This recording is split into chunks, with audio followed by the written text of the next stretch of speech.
Tell us a bit about you. Like. Well, I have a background in waterfowl research and a background in wildlife management. And so I got a master's degree with waterfowl, studying snow geese. And then I've done several years, or probably more than that, of waterfowl research in the United States, and then also 10 years or so doing wildlife management, mainly prairie grass management in west central Minnesota.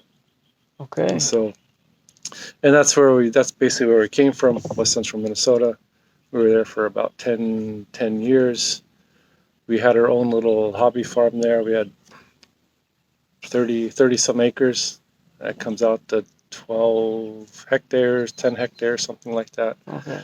We had a market garden where we sold CSAs. We sold at the farmers market, basically. We had, and we fed ourselves with that too. That was the main thing.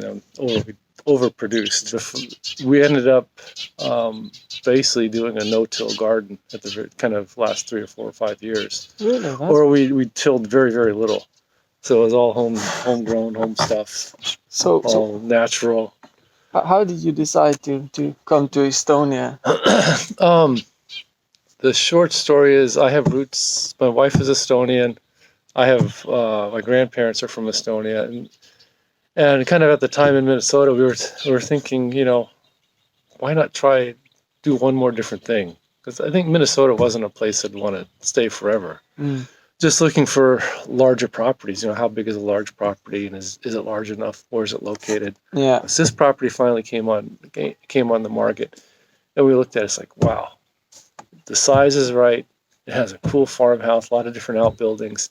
It's in the middle of a park. So right then you get, well, we can raise sheep. We can have some tourism business.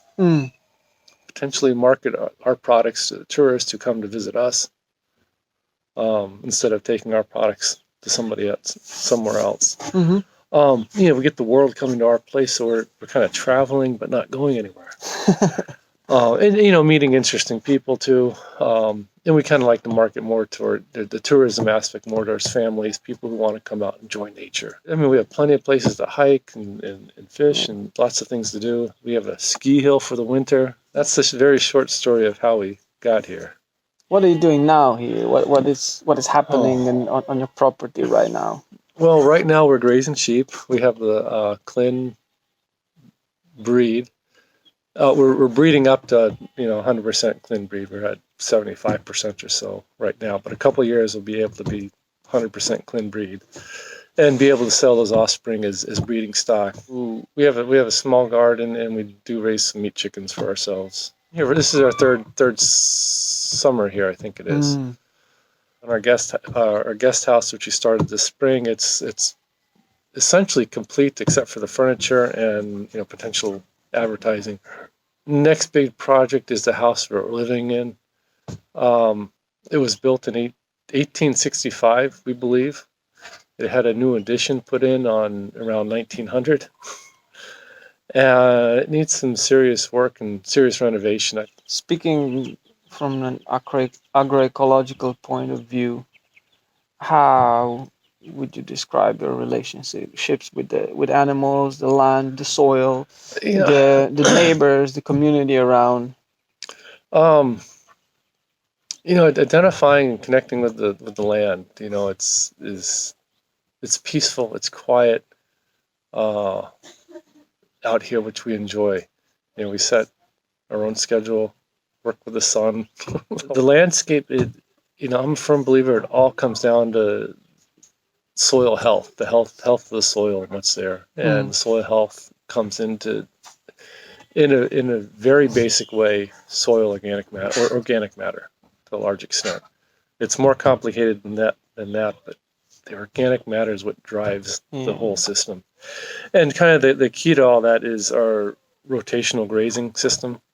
I don't have a written plan, so I don't write a plan down on paper, but I kind of keep it in my head. I'm starting here in the spring, and kind of do a circuit around the farm. We have fantastic neighbors, all 1, 2, 3, 4, 5 of them. So Two, three sets of neighbors don't speak English at all, which is, it's bad for me, but it's good for me because it forces me to speak Estonian.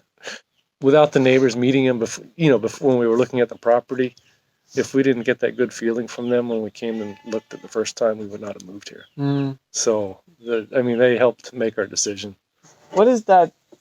What is missing here? What would you like to have more? Well, on a selfish point of view, I'd like to have more grass. For my sheep, I'd like to have a nice barn or something like that, but I can't justify the expense of having a barn. It'd be nice to have running water for our house. That might come. Hopefully, that'll come next year. But in terms of what we're missing, I don't. We're very happy, very content where we are. Mm-hmm. You can always wish for things. Oh, I wish I could travel more or do something else. But in reality, I'm perfectly content being here. Mm-hmm. I wish my Estonian was better. For the future, what do you see your property doing? I see it generating an income from sheep and income from tourism.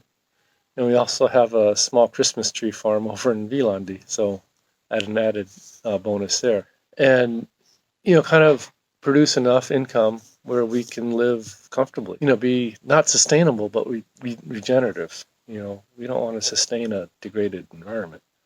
You want to regenerate that. Is there something else that you want to? I don't know, some personal that thing that you like to add. I like to tell people, come visit Estonia, and visit off the beaten path. So I would say, come here, visit me at Karula Park, but there's hundreds of other people who are living similarly, or have interesting stories that you can go visit. Help buy local stuff, and buy it from the farm. Visit the people in the countryside. They're interesting people that you'll meet out here. So I guess that would be it. Thank you. Visit Estonia. No, thanks. Thanks.